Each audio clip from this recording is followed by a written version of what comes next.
space kills instantly. This isn't a Hollywood moment where someone heroically holds their breath. It's merciless physics. In a vacuum, the liquids in your body boil at normal body temperature. Trapped air causes your lungs to rupture as it expands. Within about 15 seconds, you lose consciousness. You don't even get a chance to understand what happened. All around you stretches the majestic, frozen infinity of space. For a person, though, it is the swiftest and most unforgiving death. The vacuum does not forgive mistakes. Not forgive. Between a human and instant lightning-fast death, there's only one thing: the spacesuit. But calling it just clothes is like calling a Ferrari a bicycle. This is a tiny spaceship, an engineering marvel that builds a whole life support ecosystem around your body. It supplies oxygen, holds pressure, and shields you from temperatures that swing from bone-numbing cold to searing heat. We'll take this machine apart down to the last bolt and watch how it fights 3 deadly threats of space. We'll pry open the life support backpack, the one that costs $150 million and literally breathes for you. We'll feel what it's like when your rescuer turns into a prison, constraining every motion, and we'll glimpse the future, a new generation of suits built for our return to the moon. Astronauts use 2 kinds of protection. The first is their in-cabin suit, a lightweight IVA suit for work inside the spacecraft. Think of it like a life jacket, the crew's last hope if the cabin suddenly loses pressure. But for real work outside the ship, you need different armor. You need a fortress, the EVA suit. It's a personal spacecraft, built so a single person can survive some of the harshest conditions imaginable. That's what we're going to examine now.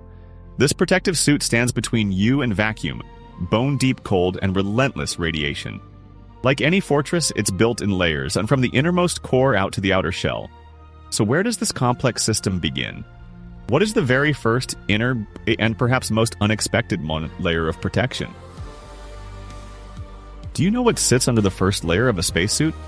Not titanium, not Kevlar, a plain diaper.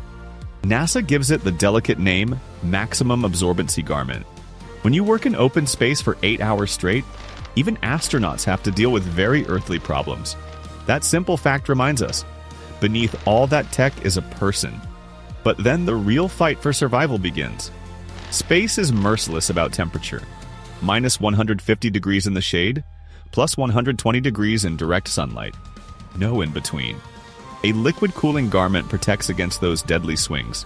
It acts like an artificial circulatory system. Nearly 100 meters of the thinnest tubing snake through the fabric, constantly carrying away excess heat. And on the outside, the suit's first line of defense, a blinding white outer layer. It's not fashion, it's a shield, reflecting lethal solar radiation. In the vacuum of space, blood can boil in a matter of seconds. The only thing between you and that void is a sealed shell of rubberized nylon. This inflatable cocoon creates the pressure inside the suit that the body needs. It keeps an astronaut from literally bursting. Every movement in that suit takes work. It's a small price to pay for staying alive. But an even deadlier enemy waits outside. Micrometeoroids. Tiny grains of dust become bullets at orbital speed. To stop them, the suit wears real armor. 7 layers of ultra-strong materials. Those same materials protect police and soldiers on Earth. Each layer shatters and vaporizes the space dust, turning a potentially fatal strike into a light tap. All that protection is useless without the suit's heart, the life support system on the astronaut's back. It delivers oxygen, scrubs out carbon dioxide, and powers the cooling systems. Imagine this. You're sealed inside armor that weighs 125 kilograms. Hoses snake across your body, and strapped to your back sits equipment worth as much as a fighter jet. You're literally carrying a personal spacecraft. And inside it, you don't just have to survive, you have to work. The Portable Life Support System, the PLSS, isn't just a $150 million backpack. It's the most expensive, most exclusive sports car ever made, a handcrafted work of engineering. They built only 18. 11 remain in service. Mission teams guard them carefully and pass them from crew to crew. In effect, it's a personal planet an astronaut carries on their shoulders. Inside that box lives a complete biosphere that runs like clockwork. High-pressure tanks of pure oxygen supply every breath. But the system does more than keep you alive. It removes waste. Filters filled with lithium hydroxide scrub carbon dioxide, stopping it from building up inside the sealed cocoon. Pumps drive chilled water through a 90-meter network of tubing woven into the suit. An artificial bloodstream that shields the wearer from space's extreme temperatures. And here's the surprising part. This lifesaver, costing $150 million, runs on 70s-era technology. No touchscreens, no wireless protocols, just time-tested analog switches, pumps, and valves. That's the genius. Every component earned its stripes not in a lab but in the merciless vacuum of space. There's no room for experiments out here. The price of failure is too high. So NASA trusts these museum pieces over modern electronics. This Guardian supplies the astronaut with air, maintains body temperature, and shields you from the vacuum. But it weighs as much as an adult man, turning you into a prisoner inside 125-kilogram armor. Yes, you're safe. Yes, you can breathe. But every movement becomes a fight with your own lifesaver.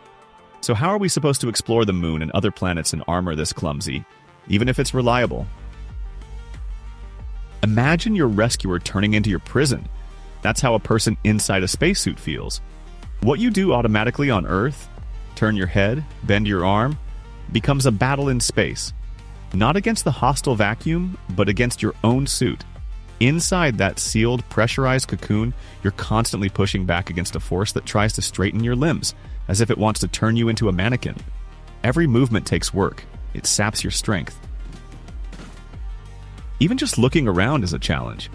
The helmet locks to the torso, so to glance sideways, you have to turn your whole body and fight the suit's resistance. Reading the instruments on the chest is even harder. You can't tilt your head down. Engineers came up with a workaround, not a graceful one. They made every label on the control panel mirror image. To read them, the astronaut lifts a small wrist-mounted mirror up to the face. It's the only way to check the life support readouts. On Earth, a spacesuit weighs more than 200 pounds. In space, your weight disappears, but your mass stays the same. And that turns every move into a fight with inertia. You don't just turn your body, you have to set a massive machine moving around you. You can't even get into the suit by yourself. They call the procedure diving in. You wedge your feet into the lower section while someone lowers a rigid chest plate over you. At that point, you're no longer just a person. You become part of a complex machine, sealed off from the world outside. This kind of suit works well in microgravity, where a light touch is enough to get an astronaut moving. But now we're setting our sights back on the moon and Mars, worlds where astronauts will have to walk, bend, gather samples, and work with tools. A rigid torso, clumsy gloves, and a limited field of view turn the suit from helper into hindrance. How do you explore other planets in a bulky, last-century design? How do you turn an awkward giant into a nimble explorer of new worlds? The old spacesuit looked like an awkward fortress. It protected the wearer, but it also bound them. To explore the moon, we needed something completely different, and we got it. AxEMU from Axiom Space isn't an upgrade.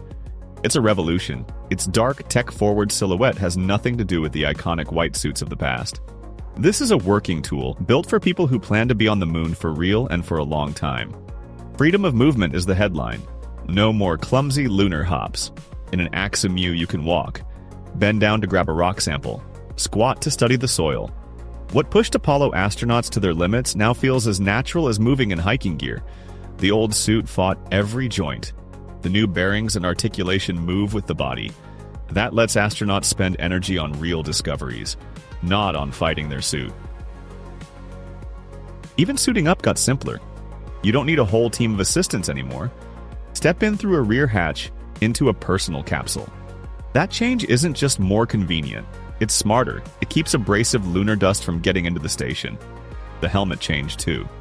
Instead of a narrow visor, it offers a wide panoramic view and built-in high-powered lights for working in shadowed craters. To look at something off to the side, you don't have to twist your whole body. You simply turn your head, just like in everyday life. Once, a spacesuit was the last line of defense against the vacuum of space. A simple bubble of air between life and death. Today, it's a genuine scientific tool. What used to shackle movement now opens access to new worlds. The footprints we leave in lunar soil will stop signaling heroic survival and start recording the everyday work of people on another celestial body. This personal spacecraft is the first real step toward making humanity an interplanetary species.